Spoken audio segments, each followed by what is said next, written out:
കേരളത്തിലാണെങ്കിൽ ഒരിക്കലും ഇങ്ങനെ സംഭവിക്കുമായിരുന്നില്ല. ഞാൻ ഇന്ന് രാവിലെ വാർത്താ സംപ്രേഷണത്തിനിടയിൽ പറഞ്ഞു, ഈ കേരളത്തിലായിരുന്നെങ്കിൽ രണ്ടാം പക്കം അർജുൻ വീട്ടിലിരുന്ന് ടി വി കണ്ടേനെ. കാരണം അത്രയും പെട്ടെന്ന് പുറത്തെത്തിക്കാൻ, കാരണം നമുക്ക് എല്ലാ ആക്സസും ഉണ്ട്. അതായത് ഒരു ദേശീയപാതയോരത്താണ് ഈ മണ്ണിടിഞ്ഞ് വീണിരിക്കുന്നത്. അവിടത്തേക്ക് വാഹനത്തിൽ ചെന്ന് നിൽക്കാൻ കഴിയും. ആ വാഹനത്തിൽ നിന്ന് ഇറങ്ങിയ ആളുകൾക്ക് മണ്ണ് മാറ്റാൻ കഴിയും. കൂടുതൽ ആളുകളെ എത്തിക്കുകയാണെങ്കിൽ നമുക്ക് മാനുവലായി തന്നെ മണ്ണ് മാറ്റാനായിട്ടുള്ള, കോരി മാറ്റുന്നതിനായിട്ടുള്ള ക്രമീകരണങ്ങളൊക്കെ ചെയ്യാൻ കഴിയും. അതുപോലെ തന്നെ ഈ GPS ഉപയോഗിച്ചുകൊണ്ട് എവിടെയാണ് വണ്ടി കിടക്കുന്നത് എന്നുള്ളൊരു ഏകദേശ സൂചന ഈ ലോറി ഡ്രൈവർ കൊടുത്തിട്ട് തന്നെ ലോറി ഉടമ കൊടുത്തിട്ട് തന്നെ 3 ദിവസമായി. അതേ സ്പോട്ട് തന്നെയാണ് ഇപ്പോൾ ഗ്രൗണ്ട് പെനിട്രേറ്റിംഗ് റഡാർ ഉപയോഗിച്ചുകൊണ്ട് ഉണ്ടായിരിക്കും എന്ന് പറയുന്ന കല്ലും മണ്ണും അല്ലാത്ത മറ്റെന്തോ മണ്ണിനടിയിലുണ്ട്. അത്രമാത്രമാണ് ഈ ഗ്രൗണ്ട് പെനിട്രേറ്റിംഗ് റഡാറിന്റെ ആന്റിന കണ്ടെത്തിയിരിക്കുന്നത്.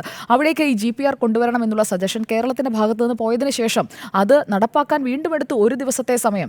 ആ ഒരു നിർദ്ദേശം മുന്നോട്ടേക്ക് വരുമ്പോൾ അതനുസരിച്ചുള്ള സംവിധാനം ഒരുക്കുക എന്ന് പറയുന്നതൊക്കെ എത്ര പെട്ടെന്ന് ചെയ്യേണ്ടതാണ്. അവിടേക്കാണ് റെസ്പോൺസ് വേണ്ടത്. അപ്പോൾ ആ ഒരു റെസ്പോൺസേ ഇല്ല.